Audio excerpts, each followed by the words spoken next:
What is going on YouTube? It's EK here with another Division video, and today we are going to go with my Pyro build. And basically it's a tactician build focused mainly on using a lot of fire. And right now, so I'm showing you what my gear is, and tactician knee pad or mask, tactician knee pads, kind of just giving you a layout what each item is, and also just kind of what the numbers are, which doesn't really matter because they all get maxed out anyways. But here's kind of where I focused all my performance mods and whatnot into pushing into there, because I wanted a lot of just electronics in order to get that skill power as high as I could. The only difference is that I did put in some firearm mods because I didn't want to be completely without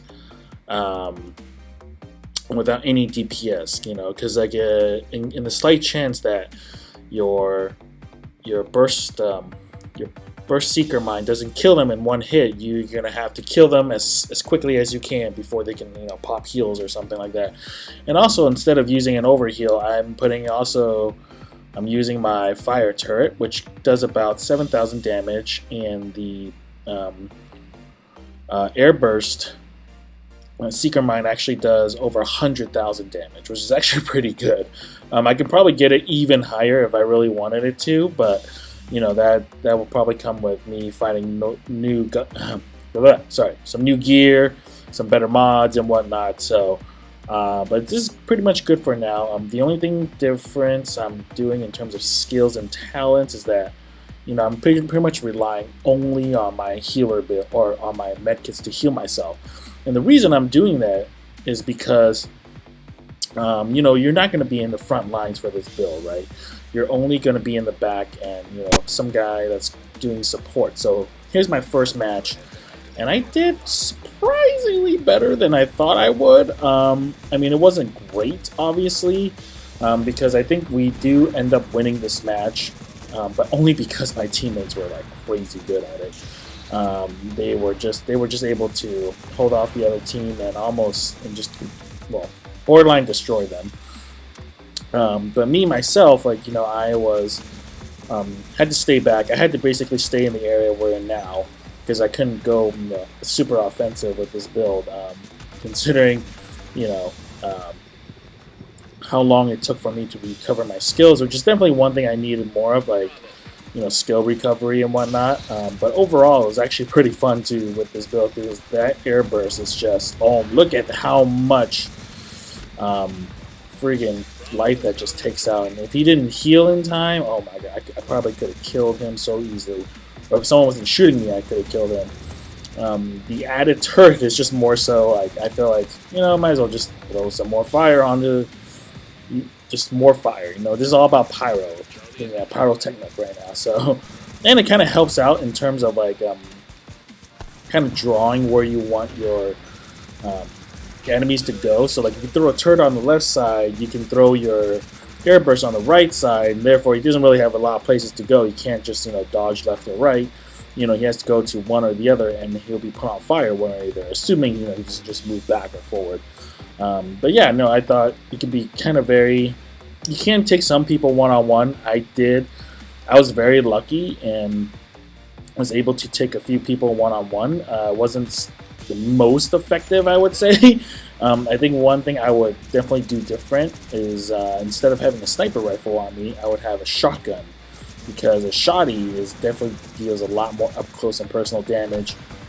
You can hip fire that sucker and still do a fair amount of damage and still hit the users or hit the enemy. And I think at the end of this, I was able to get a pretty decent score, actually. I really thought I was going to be at the bottom of the scale here. I thought I was going to be I'm going to be that guy with 6,000 points, and I was just going to be terrible. But instead, I was actually not bad. But I'll show you guys when that comes to an end. But as you can see here, these are all the fights that I was in. I cut out all the running and in-betweens, and because it was just taking up too much time in this video. So one thing that is really crazy Obviously, when there's fire around, which is something I have to get better at doing, is also just not walking into the fire. I always find myself walking into the fire because I don't know why. I'm kind of dumb. In the situation here where I go one-on-one with this guy, he's so confused. Like, he has no idea what he's doing. He's accidentally going against all this. I think he's trying to use that perk where you, if you go cover to cover, you get more armor. But he just was not paying attention to me for some reason. So I was able to kill him pretty easily. I thought there were more enemies, but it turns out it was just ads. But anyways, we were able to take B. Like, as you can see right here, we even took parts of their C. So I mean, they're barely getting any points right now. So we were able to really win this match pretty easily. And definitely, I don't know how much help it was really from me though, because arguably it was my other teammates who really pulled through and started being super aggressive.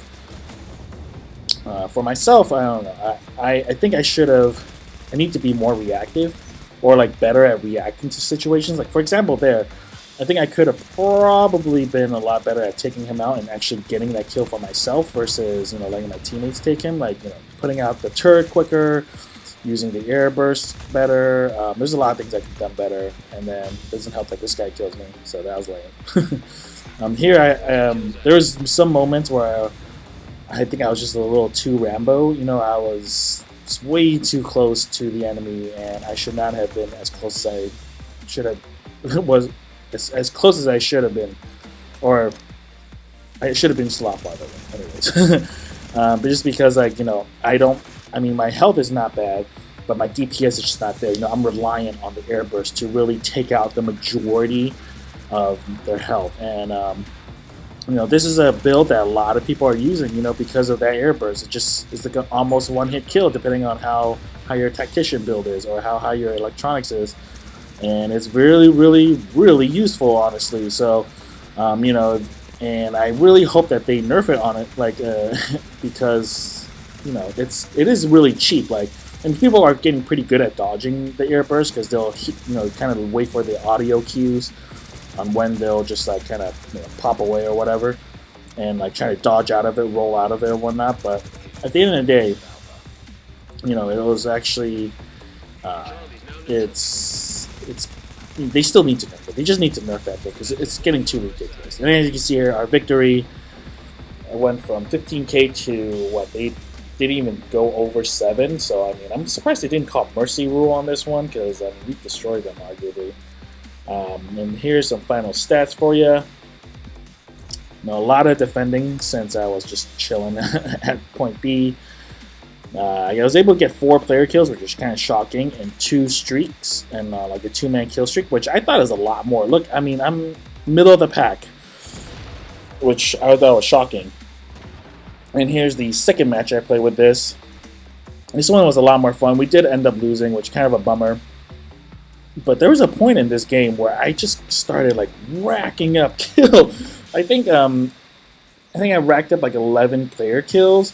I mean, obviously I didn't kill them all one-on-one where it was like completely like I don't think I deserve all the credit. Obviously, like there's definitely people assisting me, and but yeah, I was just able to get a lot of kills this game because arguably there's a lot more close or like this street here, like this corridor is just very, very tight, and when you're looking down these hallways, like it's so easy to get more kills because people are bunched up together. I mean, I start chucking nades left and right down, especially down this street here, and I was able to get that guy right. So it's I mean, the map itself is actually bringing it to my advantage because I mean, who can't get hurt from either grenades or fire Airbursts in this position because it's just so well made for that type of encounter, those close quarters encounters where I can just spam nades and whatnot. I threw a nade just terrible, just there. It didn't even hit the freaking pole. And then I'm just spamming even more nades, trying to get that guy. I don't know what I'm doing. Oh, I'm trying to throw some more crap. Almost die. Holy crap. Okay. I don't know where my teammates are because it's just me and that one other dude trying to hold off everybody. Oh crap. And think I'm trying to just kill one more dude before I die. Now I'm just rolling around. I'm trying to roll back to my turret so that they won't come follow me. But I don't think they care. At this point, it's pretty much game over for me. I don't know how I'm still alive. Yep, I'm dead. Oh, almost got revived too.